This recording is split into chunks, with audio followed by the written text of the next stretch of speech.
मानवर सभापति महोदय, मैं माननीय वित्त मंत्री श्रीमती निर्मला सीतारमण द्वारा प्रस्तावित केंद्रीय उत्पाद शुल्क अधिनियम 1944 में संशोधन करने वाले विधेयक 2025 किए जाने के संदर्भ में अपना विचार व्यक्त करना है। मानवर, मैं इस सदन में न तो किसी बड़े उद्योगपति की और न किसी बहुराष्ट्रीय कंपनी की, बल्कि उन लाखों गुमनामों हाथों की आवाज़ बनकर आया हूँ जो सुबह 4 बजे से तंबाकू की पत्ती तोड़ते हैं, जो रात के अंधेरे में लालटेन की रोशनी में बीड़ी लपेटते हैं, जो सुपारी के बगीचों में दिन रात मेहनत करते हैं और जिनके घर की चूल्हा इन्हीं छोटे छोटे कारोबारों से चलता है। ये वो लोग हैं जिनका नाम ना तो अखबारों में छपता है न टीवी पर दिखता है, लेकिन इनके पसीने से इस देश की अर्थव्यवस्था में हर साल हजारों करोड़ का योगदान आता है। आज सरकार इन्हीं लोगों की रोजी रोटी पर भारी टैक्स और नया स्वास्थ्य सेस थोपने जा रही है, बिना इनकी एक बार सुनवाई किए बिना। महोदय, हमारे इलाके में तंबाकू की खेती होती है और मानवर सरकार तंबाकू, बीड़ी, गुटखा और पान मसाला पर नया टैक्स लगाने की बात कर रही है। ये नियम बिना पूरे सोच विचार के गरीब मजदूर किसानों की हालत देखे बिना लाए जा रहे हैं। महोदय, मेरे जिले फतेहपुर में उत्तर प्रदेश के आसपास तंबाकू की खेती बहुत बड़े तादाद पर होती है। मानवर, छोटे किसान, मजदूर, महिलाएं, कुटीर उद्योग, बड़े, जब टैक्स एकदम बढ़ा दिया जाएगा तो बड़ी कंपनियां तो संभाल लेंगी, लेकिन छोटे किसान और छोटे उद्यमी बुरी तरीके से दब जाएंगे। ऊपर से महंगाई बढ़ेगी, बाजार छोटा होगा और किसानों की खरीद कम हो जाएगी। नया सेस मशीन के हिसाब से लगेगा, इससे छोटे कारखाने, पत्ती छटाई वाले यूनिट और घरों में काम करने वाले परिवारों पर ज्यादा बोझ पड़ेगा। सरकार कह रही कि स्वास्थ्य का फायदा होगा, पर गांव का सच ये है कि मजदूर किसान का रोजगार पहले से ही कमजोर है। ये कदम और चोट करेगा।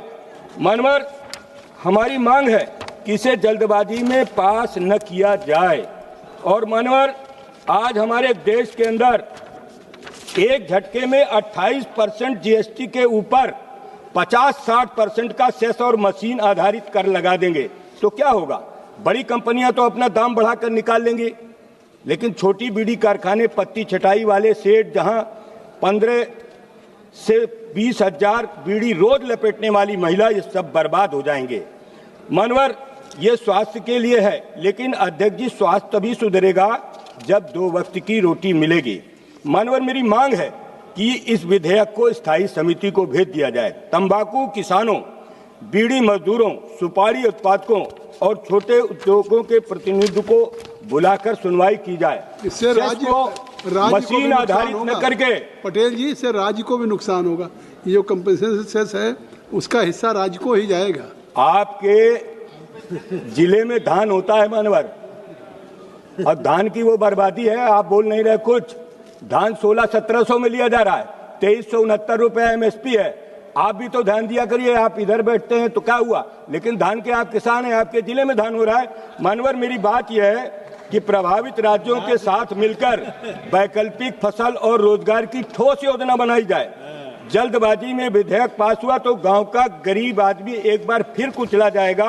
अतः मानवर, मैं आपके माध्यम से कहना चाहता हूं कि इस देश में अगर ये महंगा हो जाएगा तो विदेशी कंपनियां यहां पर स्मगलिंग कराएंगी और स्मगलिंग के माध्यम से इस देश का उत्पाद कम खराब हो जाएगा।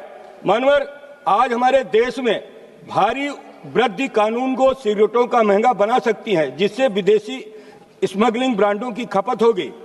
मानवर, सस्ते उत्पादों की ओर रुझान बढ़ सकता है जो स्वास्थ्य जोखिम बढ़ाते हैं और कर संग्रह को नुकसान पहुंचाते हैं।